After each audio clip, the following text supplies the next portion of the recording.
el doctor Félix Herrera, argentino, nacido en Córdoba en 1956, que desde hace pocos años, con su esposa Diana aquí presente, nos acompaña, residen en Barcelona con su hija también, pequeñita, desde 2017.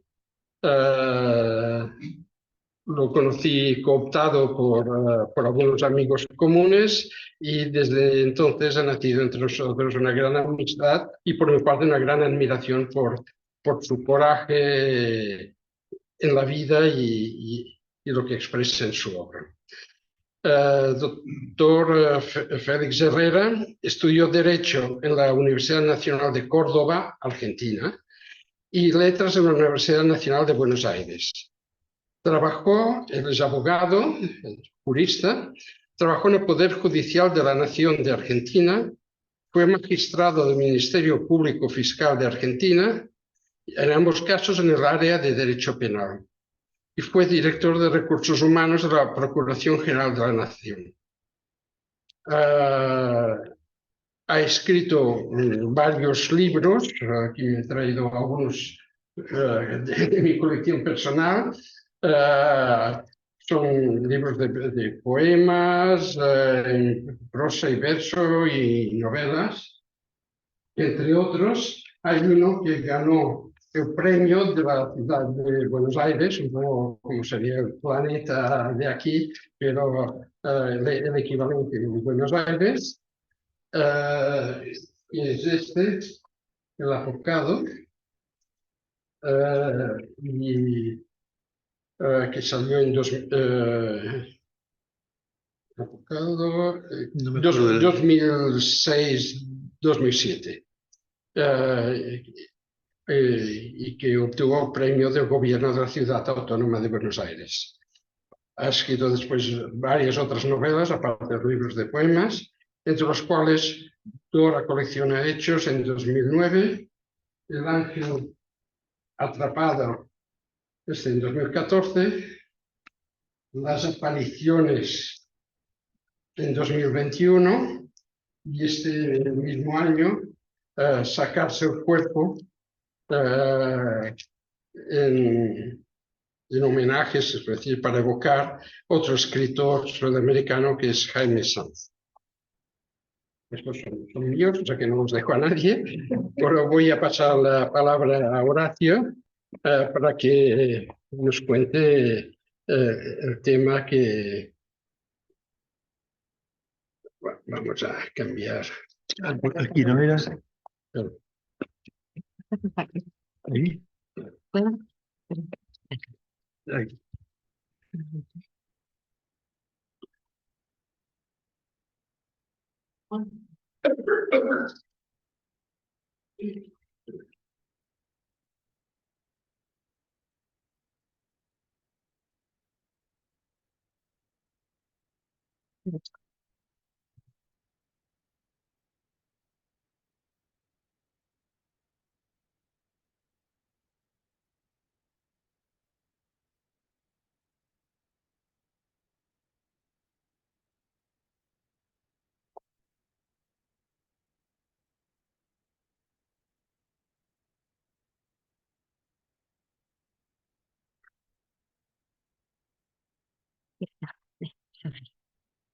Y ahora con el cursor.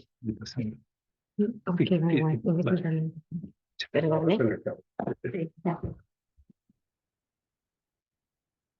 Buenas tardes, muchas gracias, estimado amigo, por invitarme y muchas gracias a vosotros por permitirme hablar en este auditorio tan calificado. Estaba pensando lo que hablabas de un poco de lo escrito y realmente es una audacia hablar de castillos en Europa, alguien que proviene del Nuevo Mundo. Pero bueno, la cultura argentina es muy europea y nuestros grandes escritores han tenido siempre los ojos en Europa, ¿no? Bueno, empiezo.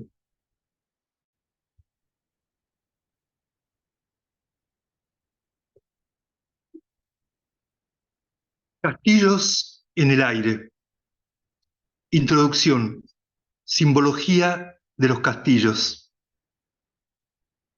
El poeta, crítico literario e historiador del arte barcelonés Juan Eduardo Cirlot se refiere al aspecto simbólico del castillo en estos términos. Lo cito textual. Se trata de un símbolo complejo derivado a la vez de la casa y del recinto fortificado. En este último aspecto, las ciudades amuralladas aparecen en el arte medieval como símbolo del alma en su trascendencia y de la Jerusalén celeste. Por lo general, el castillo se halla emplazado en la cima de un monte o colina, lo que agrega un importante componente relativo al simbolismo del nivel. Su forma, aspecto y color, su sentido sombrío y luminoso, tiene gran valor para definir la expresión simbólica del castillo, que en el sentido más general es una fuerza espiritual armada y erigida en vigilancia. Parece ser que su significación como mansión del más allá o como puerta de acceso al otro mundo es evidente. En muchas leyendas, el castillo sombrío, habitado por un caballero negro, es la morada y símbolo de Plutón. Así puede comprobarse en el mito de la expedición infernal de Teseo. Caronte tiene su vivienda en un castillo similar, inaccesible para los vivos. El castillo de irás y no volverás de los cuentos folclóricos. Piob explica que la aparición súbita de un castillo en el paraje recorrido por el caminante es como la comprensión súbita de un conjunto espiritual que se hace evidente.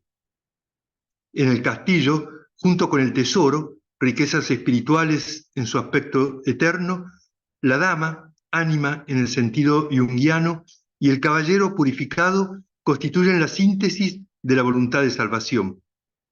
Está extraído del Diccionario de Símbolos de Cirlot, Ediciones Siruela, Madrid.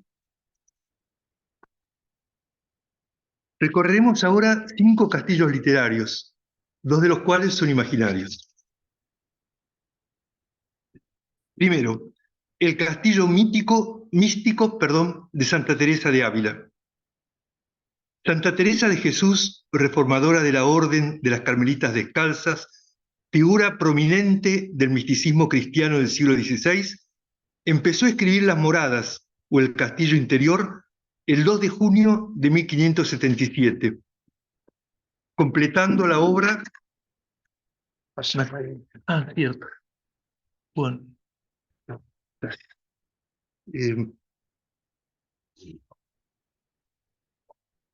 Completando la obra el 29 de noviembre del mismo año.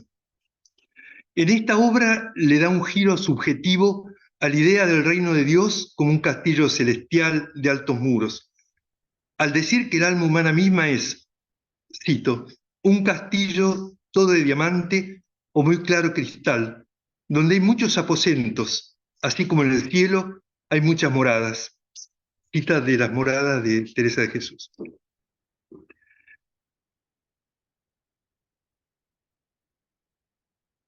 Ella, que ya ha sido advertida por la Inquisición, no tiene claro si debe escribir un nuevo libro, y al iniciarlo afirma que pocas cosas me ha mandado la obediencia que me hayan hecho tan dificultosas como escribir ahora cosas de oración. Lo uno, porque no me parece que me da el Señor el espíritu para hacerlo, ni lo deseo. Lo otro, por tener la cabeza 3 meses con un ruido y flaqueza tan grande que aún los negocios forzosos escribo con pena. El castillo teresiano es tanto el alma como el ámbito que esa alma debe recorrer. El castillo tiene 7 moradas o aposentos que simbolizan las diferentes etapas del acercamiento a Dios. Las primeras murallas del castillo interior están marcadas por el autoconocimiento y la conversión. Aquí el alma empieza a tomar conciencia de su estado espiritual y de la necesidad de purificación. Y aunque todavía está atrapada por los avatares mundanos, comienza a sentir el deseo de acercarse a Dios. Estos aposentos son tanto lugares de refugio como de desafío personal. El alma empieza a vislumbrar la presencia de Dios y a desear una vida más profunda. Las moradas intermedias representan etapas de mayor crecimiento espiritual. El alma pasa por un proceso de limpieza interior, enfrentando pruebas y tentaciones que la purifican y preparan para una mayor intimidad con Dios. Santa Teresa describe estas moradas como un tiempo de lucha y perseverancia, donde el alma debe confiar en la guía y el apoyo divino. Aquí la oración y la meditación son cruciales. Ayudan al espíritu a mantenerse enfocado en su objetivo. En esta etapa sobrevienen los encuentros furtivos con lo divino y se experimenta una mayor paz y claridad de conciencia, estados que indican una preparación eficaz para las experiencias decisivas. Las últimas moradas del castillo interior representan la culminación del viaje espiritual, el éxtasis místico. El alma se libera de las ataduras terrenales y se sumerge en la presencia amorosa de Dios. Una profunda comunión que transforma su ser y lo llena de paz y amor divinos. Un matrimonio espiritual, una relación de amor íntimo y total entre la criatura y el Creador. En esta fase final, el castillo es ámbito de luz y gloria, morada segura del alma mística. Podríamos conjeturar que este castillo espiritual es el exacto reflejo del arquitectónico, su proyección en el cielo. Quizá Santa Teresa jugaba con el principio hermético de que como es arriba es abajo, aunque en este caso invirtiendo el orden de la proposición, como es en la tierra, es en el cielo. Las ideas modifican la realidad modifica las ideas. Maravillosa simbiosis entre las industrias humanas y las metáforas. El pensamiento construye un objeto que pasa a ser símbolo de un hacer moral. De la idea del castillo nace el castillo real. Del castillo real nace la idea del castillo místico. ¿Qué habrá llevado a Teresa de Ávila a considerar el alma como un castillo de múltiples aposentos? Quizá la misma disposición psíquica que la lleva a ellas, como a todos los místicos, a representar la unión con Dios con imágenes del amor carnal. La necesidad de dar peso a las ideas volátiles y abstractas, de humanizar cualquier elevación de la mente, de dar cuerpo a lo inmaterial. La experiencia mística debe encarnarse, debe habitar un cuerpo, debe habitar una morada. Quizá el espíritu necesite a la carne más que la carne al espíritu.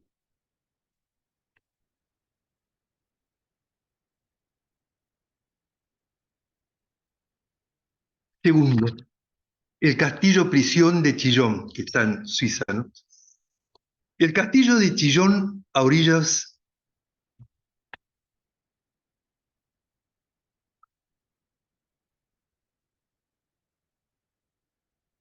El castillo de Chillón, a orillas del lago Lemán, sufrió daños y cambios significativos durante las guerras de Borgoña en el siglo XV y la invasión francesa en el XVIII.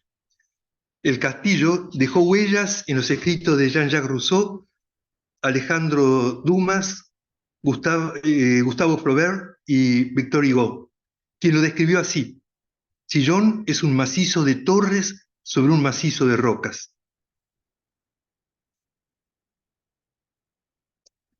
Pero sobre todo es famoso por inspirar el poema El prisionero de Chillón de Lord Byron. El prisionero del relato fue François Bonivard, prior de San Víctor en Ginebra.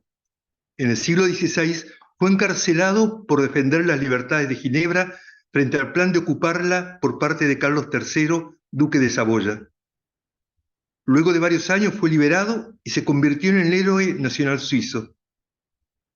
Conmovido por la historia de aquel hombre, al que se mantuvo encadenado a una columna durante 6 años, Byron, que visitó ese lugar en busca de cura y quizá expiación, concluyó en pocos días El prisionero de Chillón, que aunque no sea su obra principal, entusiasmó a toda Europa hasta constituirse en una especie de himno a la libertad. Dice el poema de Byron: soy el habitante de una fosa, mi destino es el de los desgraciados, para quienes el espectáculo de naturaleza y el aire que baja del cielo son bienes prohibidos, ya que se interponen rejas y murallas. El prisionero, impedido de ver la luz, pierde noción del tiempo, cae hundido en el pozo de su conciencia. Sin embargo, tiene momentos de gracia cuando un pájaro se posa en el estrecho agujero que servía de ventilete, o cuando excava una escalera sobre la roca y se extasía ante el paisaje. Pude ver las nieves perpetuas. A sus pies, el inmenso lago. Vi también el ródano azul de impetuosa corriente. Oí el ruido de las olas que se precipitaban mugiendo entre las rocas y los árboles arrancados. Vi a lo lejos los muros blancos de la ciudad, por delante de los cuales se deslizaban sobre las aguas velas todavía más blancas. Y enfrente de mí, una pequeña y verde isla que parecía apenas un poco más grande que el suelo de mi prisión, pero en la que había 3 grandes árboles. Recibía la caricia de la brisa de las montañas mientras las aguas la ceñían. En sus orillas se abrían flores de variados colores y de fragantes perfumes. Vi a los peces que pasaban rozando los muros del castillo y retozaban alegremente. Un águila pasó como llevada por el viento y tuve la impresión que nunca un águila había tenido un vuelo tan rápido. Finalmente, el prisionero, tras varios años recluidos, es liberado. Unos hombres vinieron y me pusieron en libertad. No pregunté por qué, ni me preocupé por saber a dónde iba a vivir. Me era igual estar cargado o no de cadenas. Había acabado por sentirme indiferente en mi desesperación. De modo que cuando vinieron a quitarme los grillos, me sentía como un ermitaño entre esos pesados muros y me pareció que al sacarme de allí me arrancaban por segunda vez de mi hogar, de mi verdadera patria. Las arañas eran mis amigas. Me gustaba observar su silencioso trabajo. Había también observado a los ratones que jugaban bajo los rayos de la luna. ¿Por qué hubiera debido sentir un menor apego al lugar que esos animales? Éramos todos habitantes de la misma morada, y yo, su soberano, podía hacerlos morir. No obstante, cosa extraña, vivíamos en paz. Incluso mis cadenas acabaron por resultarme familiares, lo cual demuestra que la costumbre acaba por hacernos lo que somos. Y termina el poema con esta última frase. Fue suspirando como recobré la libertad. ¿Cómo es que en la peor de las mazmorras, en medio de la tragedia de ir desviviendo de a poco, se pueda percibir en un instante la belleza del mundo? Quizá porque la conciencia no es un continuo, por más que esté absorbida por el dolor de la reclusión, tiene sus intermitencias. Quizá por la capacidad divina de psiquis de ser ubicua. Privado de la obligación de vivir, quizá de la de ser feliz, encontramos una quietud, una suspensión de la conciencia que puede parar el sueño o la iluminación. Sabido es que lo grandioso no está en ningún objeto, ni siquiera en la maravilla más refulgente, sino en nuestra capacidad de percibir. Apreciamos la belleza de la columna a la que estamos encadenados, la de la roca que sella la entrada. Y con el tiempo todo se nos vuelve familiar. El hábito y la rutina entonan un mantra que domestica el sufrir. La costumbre hace de infiernos amables moradas.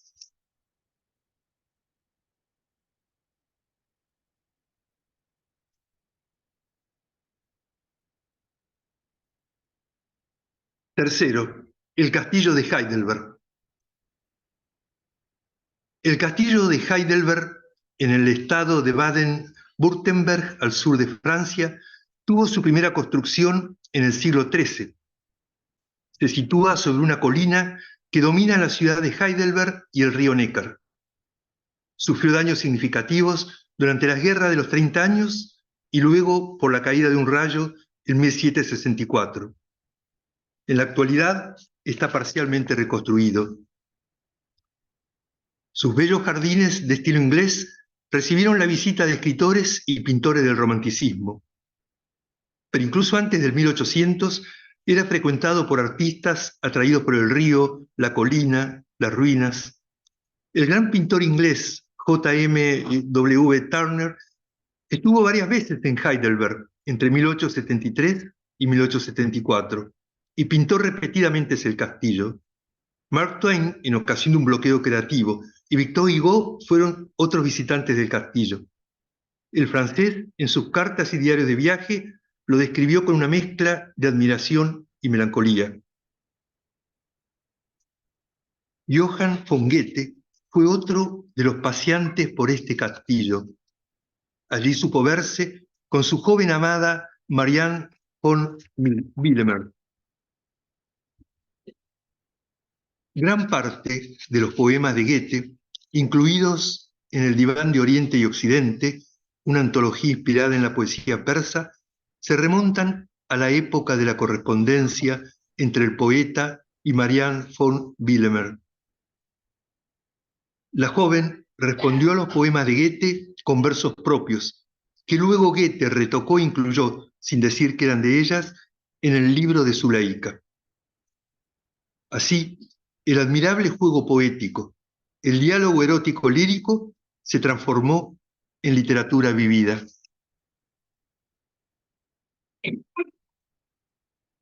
Goethe y Marianne se conocieron en 1814. Él tenía 64 años y ella cursaba la treintena. El poeta se encontró con una bella mujer de cabello negro y rizado, muy hábil para improvisar poemas para canción y guitarra. Goethe quedó fascinado. Una atracción inmediata surgió entre ellos. Hubo encuentros breves en 1814 y la pasión floreció en el verano siguiente. En esos días estivales, Goethe, paseando por el bosquecillo del castillo de Heidelberg, se detuvo ante un ginkgo biloba. Notó que la hoja de este árbol está conformada de tal manera que no se sabe si se trata de dos hojas unidas o de una hoja dividida en dos.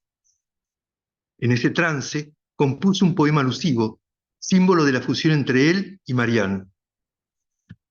Transcribo el poema en una versión que me pertenece. Las hojas de este árbol venido del oriente tienen un secreto sentir.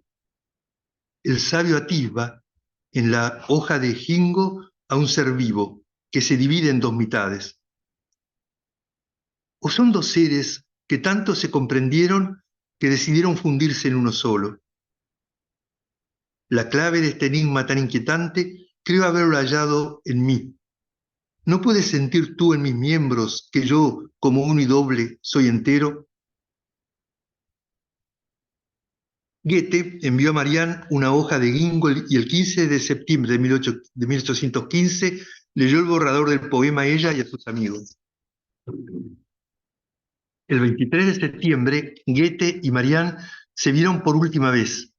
Entonces Goethe la llevó al jardín del castillo y le mostró el árbol que lo había inspirado, arrancando de él una hoja.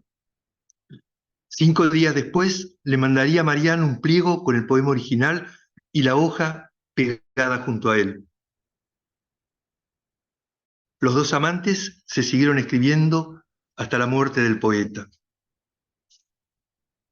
El poema sería una alusión al mito platónico del amor referido a las dos mitades que estaban originariamente unidas y que luego andan buscándose.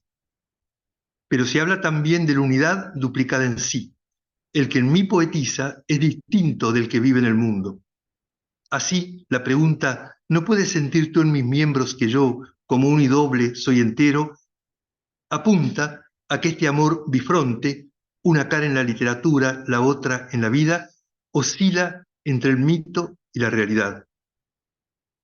Goethe, comentando el libro de Zuleika, dijo: también aquí penetra a veces un significado espiritual, y el velo del amor terrenal parecen cubrir relaciones más elevadas. El velo del amor, el velo de Isis, cubre y descubre la dimensión espiritual. ¿No resuena aquí la voz de Santa Teresa? Una vez más, la tendencia humana de proyectar la tierra en el cielo. Paseemos ahora por el jardín del castillo. Como Goethe, cogemos una hoja de hingo y de pronto, sin saber muy bien por qué, un temblor. Tal vez nos sentimos amenazados.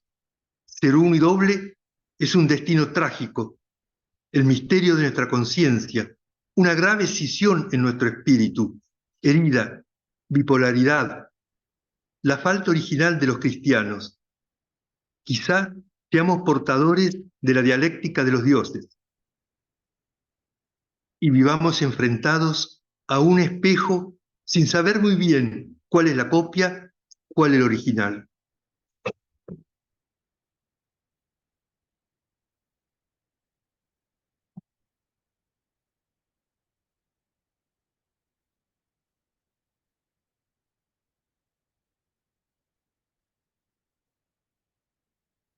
Cuarto, el Castillo de los Sueños, Castillo de Xanadu, China.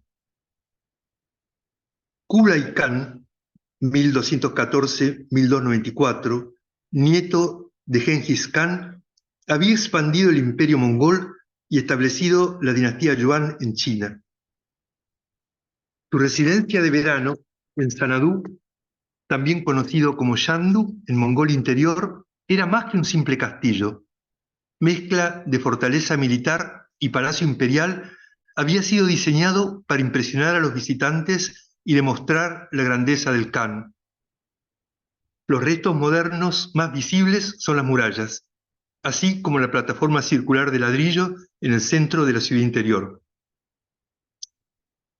Los Khanes mongoles habían abierto el imperio a los viajeros occidentales para que luego contaran las maravillas de Oriente a los europeos. Fue así como llega a esos confines el explorador Marco Polo. En 1295, Venecia estaba en guerra con la República de Génova. En el transcurso del conflicto, Marco Polo fue capturado y encarcelado por los genoveses.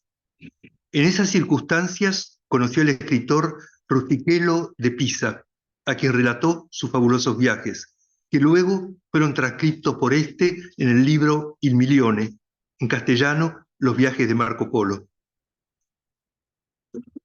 Marco Polo contó que había permanecido...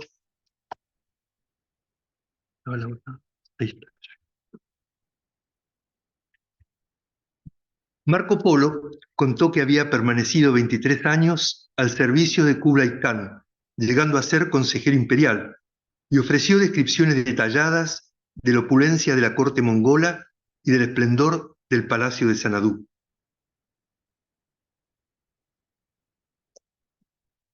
Sin embargo, la representación más famosa del palacio de Kublai Khan en la literatura occidental proviene del poema Kublai Khan de Samuel Taylor Coleridge. Coleridge afirmó haber soñado el poema bajo los efectos del opio una noche en la que había leído el pasaje de Purchas que cuenta la edificación de un palacio por Kublai Khan. Al despertar, comenzó a transcribir los 300 versos soñados, pero a poco fue interrumpido por un visitante de Porlock. Una hora después, el visitante se marchó, pero Coleridge solo llegó a escribir unos últimos versos antes de olvidar las líneas restantes. Sea o no verdad, lo cierto es que el poema, 50 y tantos versos rimados irregulares de prosodias exquisitas al decir de Borges, en su ensayo El sueño de Coleridge, fue compuesto durante el otoño de 1797 y permaneció inédito hasta 1816, cuando, gracias a Lord Byron, fue puesto a disposición del público. La primera estrofa del poema dice así: en Xanadu, Kublai Khan decretó la construcción de una majestuosa mansión de placer, donde corría el río sagrado Alfio, a través de cavernas inmensurables para el hombre, bajando hacia un mar sin sol, Así, 2 veces 5 millas de tierra fértil fueron rodeadas por murallas y torres. El palacio, un milagro de raro diseño, una soleada mansión de placer con cuevas de hielo, posee en el poema una dimensión sobrenatural que refleja el poder casi divino del emperador, su voluntad de controlar y civilizar el mundo y su conexión con las fuerzas de más allá del entendimiento humano. Y sugiere un reino donde las fronteras entre lo real y lo fantástico se difuminan, capturando así la esencia de lo sublime que tanto fascinaba a los románticos. El ensamble de elementos arquitectónicos con elementos naturales, por ejemplo, cuando se describe el palacio en un paisaje donde el río Alfio fluye a través de cavernas insondables, evocaría la creación artística como espejo de la naturaleza.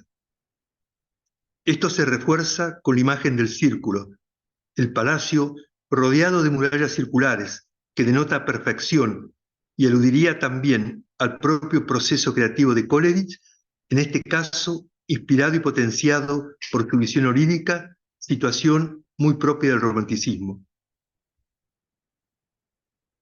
Pero fue Borges quien le dio una vuelta de tuerca al motivo del poema soñado de Coleridge.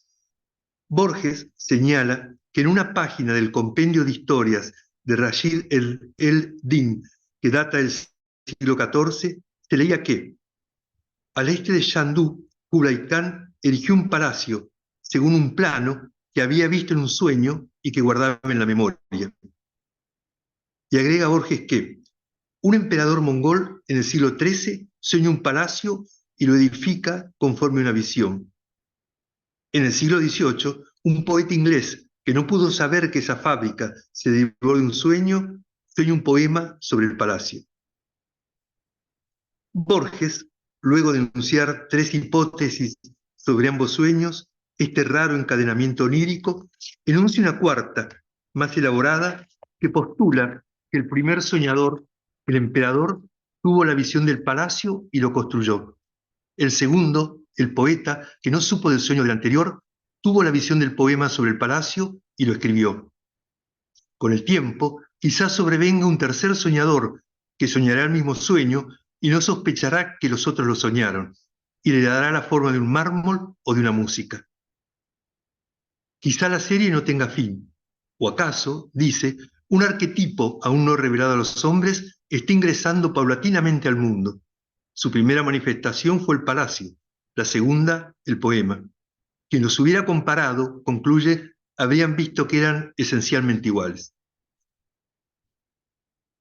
Yo arriesgaría por mi parte una última hipótesis. Quizá el emperador y el poeta nos estén haciendo una advertencia. No deberíamos construir más que las imágenes que hemos soñado. No habría que darle cuerpo más que a nuestros sueños. Solo deberíamos reproducir los eventos soñados. La realidad no sería entonces más que la duplicación material de los sueños. ¿Y qué otra cosa sería la vigilia sino la puesta en escena del mundo onírico? Lo demás, racionalismo vano.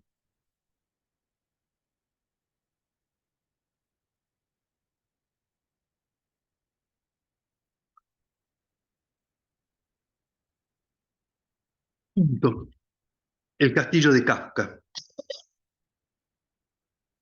Obra emblemática de Franz Kafka, uno de los más enigmáticos y profundos autores del siglo XX, fue publicada póstumamente en 1926. El castillo kafkiano es menos un escenario físico que un símbolo polivalente que refleja las tensiones del individuo moderno y se convierte en el eje de una compleja exploración de temas como la alienación, la burocracia y la búsqueda interminable del sentido. El protagonista, a quien solo conocemos como K, el agrimensor, llega al pueblo cuyo transcurrir gira en torno al castillo a fin de incorporarse a un puesto de empleado al que parece haber sido convocado. Soy el agrimensor llamado por el conde, dice al principio de la novela. Sin embargo, se encuentra con una serie de obstáculos administrativos que le impiden ingresar al castillo o hablar tan siquiera con alguno de los señores de quienes nada sabe, solo tienes referencias dudosas del escurridizo señor Cram, a quien, por lo demás, busca infructuosamente durante toda la novela. Esta impotencia por alcanzar los objetivos es típica de la situación kafkiana. Imposible ir de un punto a otro porque en el medio se alza la dificultad incesante.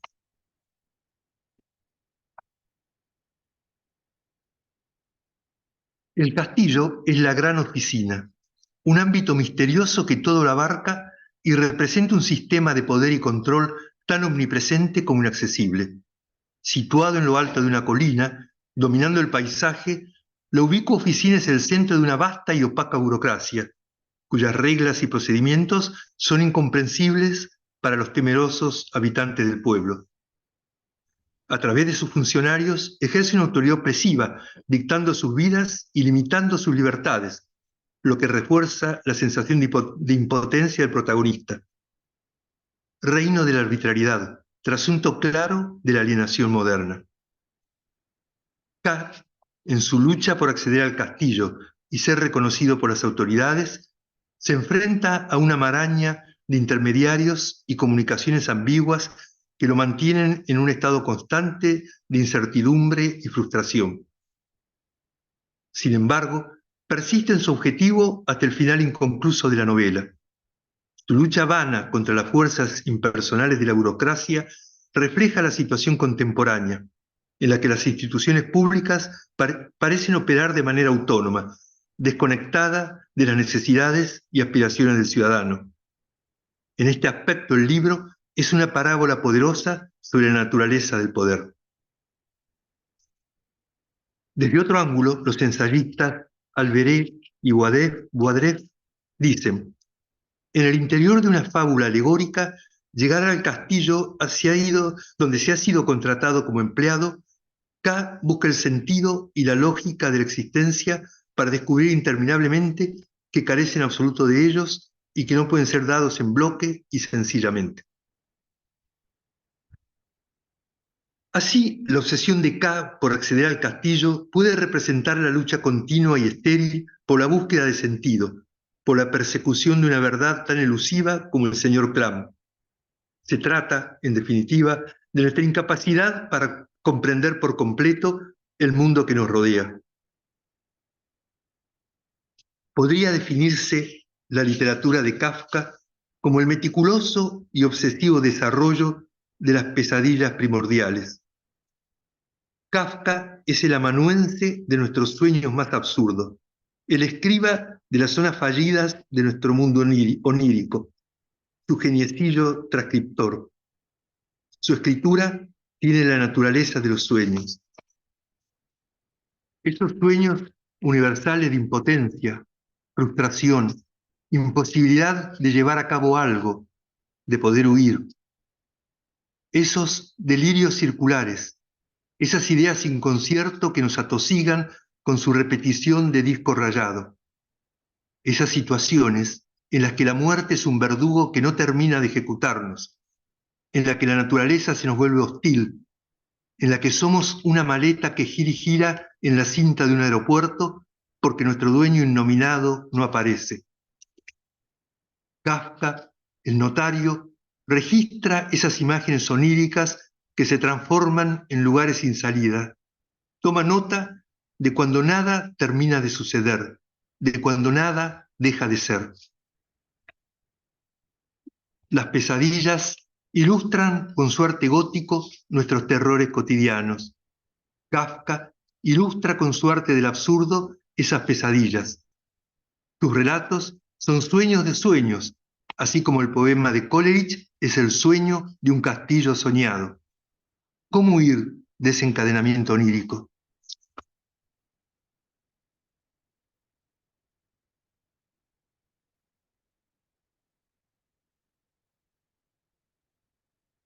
Coda final. Y si el castillo de Kafka se expandiera hasta alcanzar la dimensión del mundo y todos, cada uno de nosotros, no fuéramos más que el agrimensor K, golpeando las aldabas de puertas que nunca se abrirán, dando voces para oír solo nuestro eco, Y si el castillo estuviera situado en montañas en las que, Sísifos cargados de piedra, nos despeñáramos una y otra vez,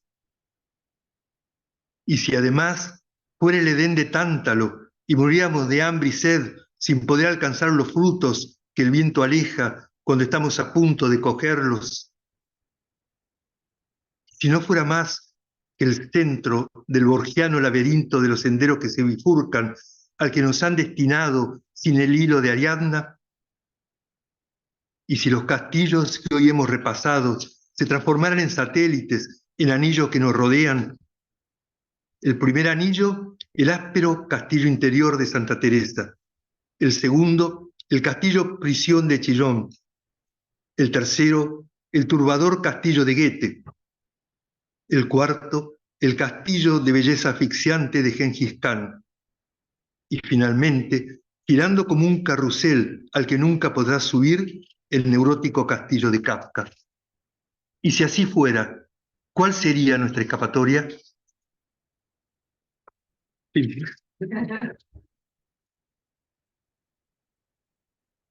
Muchas gracias. Muchísimas gracias, estimado Horacio, por esta docta y hábil exposición de los castillos, conceptos de castillos en literatura, que corresponde bastante bien a la visión que tenemos en la Delegación de Cataluña de la Asociación Española de Amigos de los Castillos, para quienes los castillos, a diferencia de otras delegaciones, no son solamente paredes de piedra que duran más o menos a lo largo de los siglos, en el medioevo ejerciendo una función defensiva y hoy ejerciendo otras funciones en la sociedad. Para nosotros aquí en Cataluña, los castillos son mucho más que esto. Y tú lo has reflejado muy bien en tus conceptos. A mí me gustaría, visto que tenemos un arquitecto emérito en el auditorio, Atidio Oliveras, y que ha escrito varios libros sobre otras simbologías de arquitectura, me gustaría conocer cómo él ha percibido. Muy interesante la explicación y precisamente conozco el castillo de Chillón y el de Heidelberg. Eh, bueno, siempre producen una impresión súper fuerte cuando lo ves. Yo no soy muy doctor en literatura, pero he viajado algo y sí realmente vale la pena. Son sitios, son experiencias que te quedan, te marcan mucho, te llenan mucho. No, muchísimos castillos. Personalmente me gusta mucho la Alcazaba de Málaga, la recomiendo a todos, porque estamos acostumbrados a ir a Granada, a ver la Alhambra, y resulta que está llena de autobuses y muy aburrida. En cambio, te vas a Málaga, estás solo, disfrutas como un enano y es maravilloso. Tiene un castillo en lo alto de una montaña, Gibraltar, una alcazaba con vistas al mar. Málaga está preciosa como no había estado nunca, se come de maravilla. Bueno, es una excursión que apetecería. No sé, el castillo siempre me ha impresionado, como es lógico.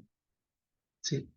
Cada castillo tiene su historia. Yo la primera vez pensé que no lograba el trabajo porque empecé a coleccionar castillos y con las referencias que me acordaba y otras que me surgían en el ordenador de lo que buscaba, eran como 100 hojas, o sea, y después, bueno, fui seleccionando, empezando que la literatura llamada gótica, que no tiene nada que ver con el gótico, nació en los castillos ingleses del siglo XVIII. Y todo eso lo tuve que desechar, y el castillo medieval, porque son historias riquísimas.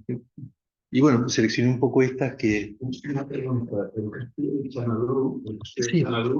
¿qué reflejo tiene con la casa palacio que se hizo el Patty Hearst, el periodista americano, el millonario americano? No Nombró Xanadu a su casa de California. Lo que yo vi, esto no lo sé. Supongo que Vi que estaba en ruinas. El mito de una gran casa, de un gran palacio. De un lugar como muy especial. Por lo que vi, es muy ambiguo la ubicación real. Hay como unas ruinas que los chinos dicen que fue el Palacio de Sanadú. El relato de Marco Polo es muy fantástico de por sí, y ni hablar de los después. Y el poema soñado, pero no hay no es como los castillos europeos que se mantienen, ¿no? No, pero debe haber algún tema poético para que Hearst pusiese este nombre su casa palacio, que es inmensa. Soñando aquí el Sí, es algo alucinante. Era un palacio y luego coleccionaba antigüedades de toda Europa y las llevaba a su espacio. Kafka y Praga son dos entidades unidas entre sí en la historia. ¿Crees que de hecho en Praga está el mayor castillo de Europa, ¿no? ¿Crees que fue influenciado por esta realidad que vivió desde la infancia? O... Yo creo que sí, yo creo que sí. Yo creo que él escribe sobre sí todo el tiempo. Y lo interesante es que él equipara el castillo, que seguramente era el castillo que veía todos los días del barrio viejo de Praga, donde él vivía en pleno centro, en Praga. Sí, él vivió dentro del castillo mismo. Hay una calle que ahora la llaman la calle del Oro, creo, ¿no? Que baja desde la parte más alta del castillo, Sí. Y hay una de las casitas de esta calle donde vivió Kafka. En el callejón del Oro, que se llama, él vivió allí. En algún periodo, no en un periodo que se fue solo, vivió ahí. Sí. Que fue el único periodo de su vida donde él fue solo. Con los padres vivió en pleno centro y tenía la escuela al frente. Dicen que en un momento le escribe que Max Brod, el amigo de él, dice que lo llevó a la ventana del cuarto, le señaló la plaza y dijo: en estas 4 calles se ha desenvuelto mi vida. Estaba el colegio secundario, la universidad donde él estudia abogacía. Yo creo que sí, y este castillo equiparado como una oficina, como una gran oficina, está también muy presente su trabajo como oficinista, como abogado en la compañía de seguros, Asicuración y Generali de Praga, que es lo que él consiguió. Bueno, después entré en la del Estado, que es lo que él consiguió para poder escribir, ¿no? Yo creo que está muy presente, sí. O sea, que está enterrado en el cementerio judío de Praga. Sí, se ve su tumba. Sí, él murió en Austria, creo. Sí, pero Está hoy enterrado allá, está sí. enterrado en el cementerio judío. Sí, claro, el año 24. Volviendo al tema de Santa Teresa, Sí. Curiosamente, Gaudí hizo en Barcelona el Colegio Teresiano y se inspiró totalmente en las 7 moradas, en la forma de acercarse a Dios y el edificio está hecho inspirándose en los libros de Santa Teresa. Tienen los espacios calculados para irse acercando a Dios. Es un edificio fantástico, de colegio. No sé si alguien de aquí ha ido al Colegio Teresiano de alumnos. No, pero lo hemos visitado. Lo habéis visitado. Sí, porque es muy preciso. ¿Verdad? Sí.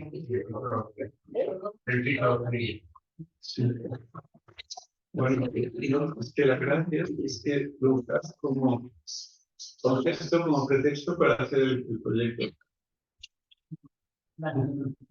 No, muchas interesantes. Es así.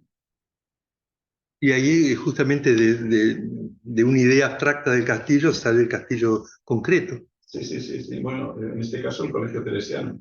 Pero Gaudí utiliza los conceptos de Santa Teresa para construir un colegio y es fantástico el colegio. Es de las mejores. Las obras de Gaudí que más me gustan son las más sencillas, las menos ostentosas. Y este colegio es fantástico. Sí. Menos conocido de otras obras.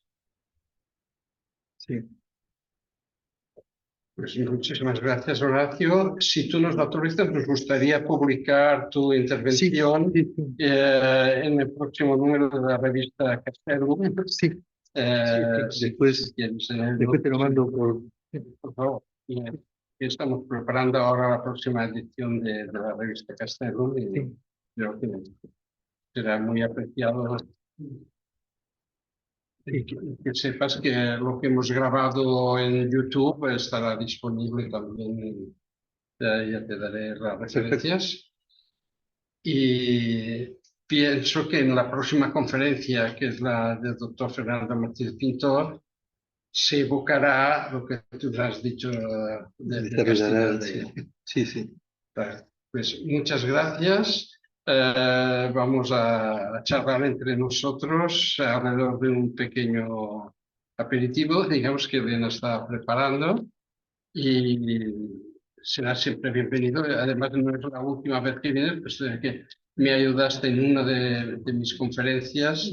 Entonces ya es la segunda vez, por lo menos, que vienes Sí, aquí. sí, con todo gusto. Muchas gracias. A mí se me ocurre una idea que es que los extremos se tocan. El castillo, que es una fortaleza en principio, con sus torres, con sus defensas, invitan a la guerra y a la defensa a medida que se van adelantando, digamos, una conquista, se van poniendo los castillos de frontera. Pero fijaros una cosa, que los castillos, aparte de la parte guerrera, en la vida ha tenido una influencia más la parte amorosa. Los extremos se tocan. Fijaros que hablamos de los castillos, del amor, amor carnal, amor espiritual, de defensa, de tal.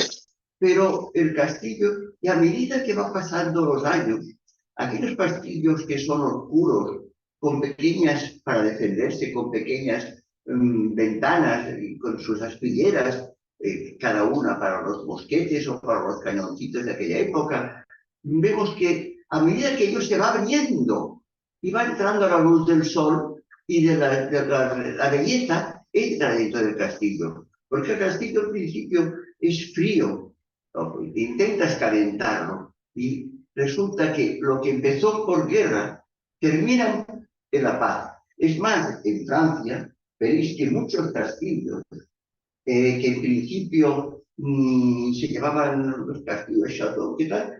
Resulta que ya no son, le llaman castillos, pero ya no son castillos, son verdaderamente palacios, que se acerca al castillo. Y algunas casas conservan sus castillos o sus pequeñas, digo, torres, que eran de defensa. La parte, en el fondo, el amor y la guerra, la vida y la muerte, todo se mezcla. Y esto hace que este romanticismo que nos produce el pensar un castillo y pensar los que vivieron, lo que pasaron, es mucho más duro de lo que nos podemos imaginar. La vida en un castillo en principio. Y a medida que el castillo va pasando los años, se va convirtiendo más hacia el amor. Aunque siempre recordaremos que el castillo tenía sus trovadores que les alegraban a aquella gente y siempre eran trovadores que hablaban del amor. Y precisamente los castillos. Es esta pequeña idea que quería deciros, que se me ha ocurrido y perdonad. Pero creo que es interesante ver esta doble dimensión del castillo. Lo recordamos más por el amor que por la guerra. El concepto de la guerra está muy anclado en los castillos de España porque son medievales y era la época de las guerras de moros a cristianos. Pero los moros ya no progresaron hacia Francia. Entonces el castillo francés, el château, es más una residencia palaciega. En Alemania los castillos de Rin son el fruto del delirio del hijo de Sissi, que construyó castillos que hoy nos recuerdan los de Walt Disney, un poco como aspectos, son totalmente fantásticos. O sea que eso está ligado a la historia, pero como Asociación Española de Amigos de los Castillos estamos todavía muy anclados al concepto de castillo medieval para hacer la guerra de moros a cristianos. Pero si queremos ver una dimensión más global del concepto de castillo, no es así. Predomina, yo diría, en Europa Central, el castillo residencia, donde se desarrolla la vida. En Inglaterra, esas grandes naciones. Sí, Inglaterra es todavía diferente. Los parques. Sí. Es interesante. Pues muchísimas gracias y si Elena nos ha Sí, bueno, decir que por ahí, bueno, también como una personas conectadas, de una conferencia que aquí es poca gente, pero como también la hacemos online, Entonces, si quieren intervenir. que han dicho que una conferencia planteada de un modo muy original e interesante, muchas gracias. Y otra persona, muchas gracias, ha sido un placer haber podido presentar la conferencia. Muchas gracias.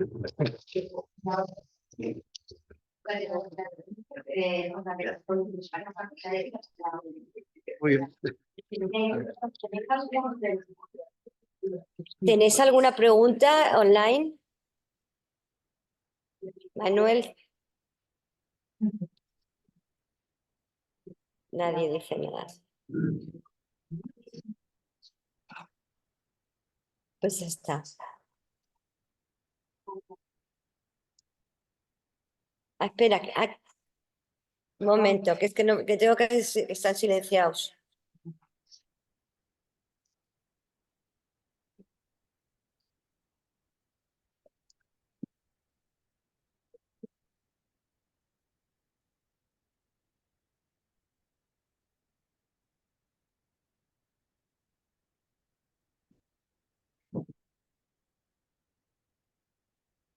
Manuel, ya puedes.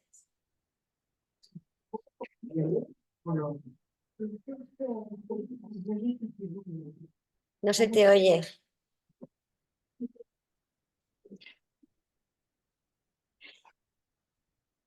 Está intentando hablar, pero no se le oye.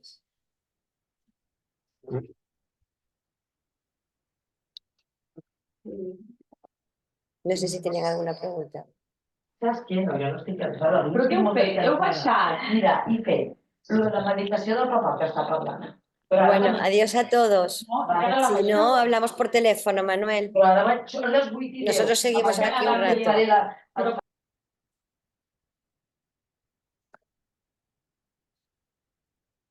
Hasta luego.